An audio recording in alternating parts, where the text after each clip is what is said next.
राधे राधे दोस्तों, D R sir YouTube channel पर आप सभी का स्वागत है। दोस्तों, जैसा कि आप थंबनेल में देख चुके होंगे, आज अपन बात करेंगे जो साथी कल जयपुर गए थे उसका क्या निष्कर्ष निकला। तो सर्वप्रथम उन सभी साथियों को धन्यवाद जो कल जयपुर गए, अपना समय निकाला। राजस्थान के हर एक जिले से जो साथी वहां उपस्थित थे, लगभग 200-300 साथी वहां पर उपस्थित हुए और मजबूती से अपनी बात रखी। सर्वप्रथम जो साथी थे वो मिलने गए अपने आलोक राज जी से।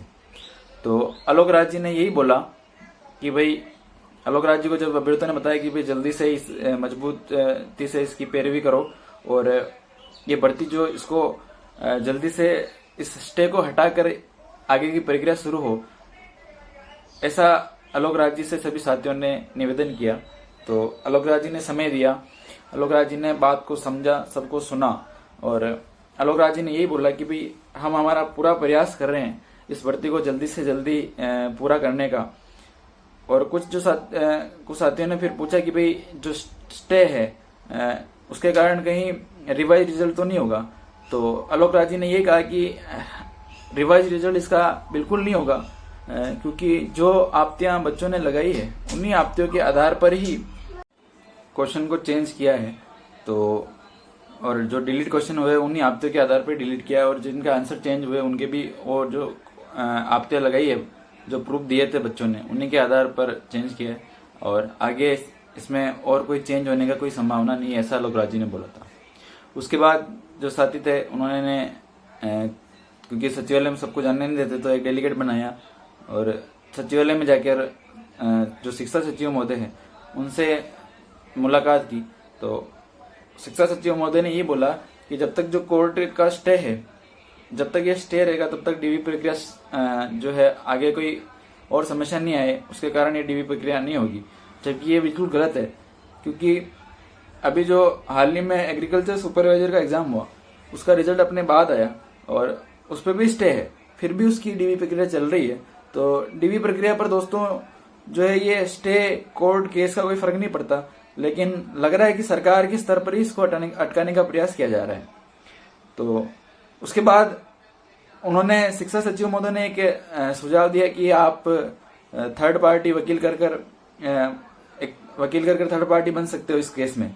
तो जहां तक बात है थर्ड पार्टी करने की या वकील करने की, थर्ड पार्टी बनने की या वकील करने की, तो मुझे लगता है कि यह इस प्रक्रिया को और लंबा कर देगा, क्योंकि सरकार इस प्रक्रिया से हट जाएगी और जो अपन वकील उतारेंगे वो वकील और जो विपक्ष का वकील है वो दोनों इस केस को लड़ेंगे और वो आगे से आगे डेट मिलती रहेगी और ये प्रक्रिया लंबी हो जाएगी।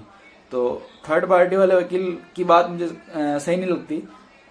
जहां तक विश्वास है आलोक राज जी इस केस की मजबूती से पैरवी करेंगे। और उसके बाद जो साथी थे वो कानून मंत्री जोगाराम जी पटेल से मिलने गए।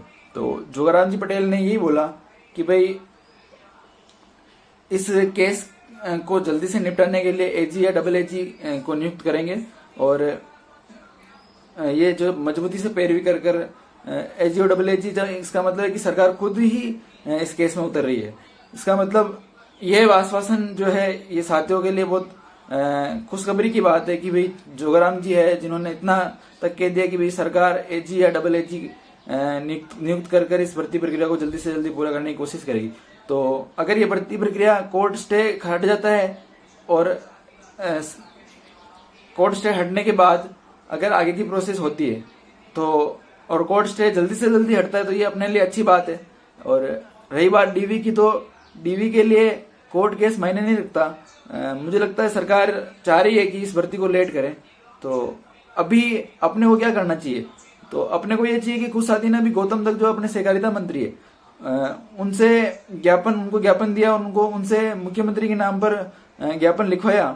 तो जो भी साथी राजस्थान के अलग अलग विधानसभा क्षेत्र से है मैं उनसे ये निवेदन करता हूँ, हम भी जल्दी ही 1-2 दिन में प्लान बनाकर हमारे जो कपासन विधानसभा क्षेत्र है उनके विधायक महोदय से मिलेंगे और उनसे मुख्यमंत्री के नाम पर ज्ञापन लिखवाएंगे।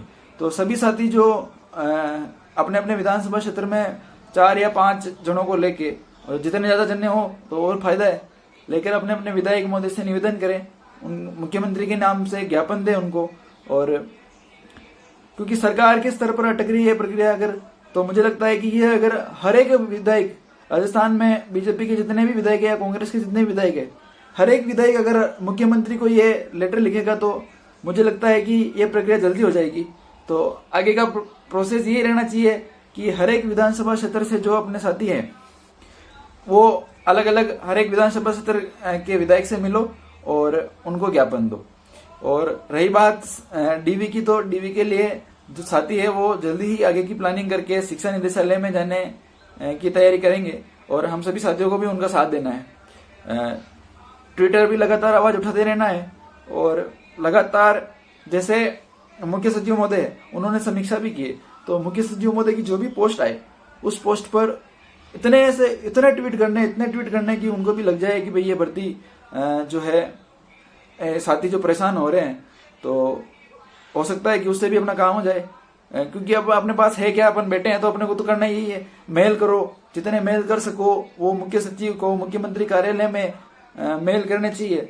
और बस यही है कि वह परेशान हो गए इस सिस्टम से। आशा करता हूं कि जल्दी ये कार्यक्रम स्टे हटेगा और डीवी कार्यक्रम जारी होगा और आगे की प्रक्रिया आगे जल्दी नियुक्ति मिलेगी।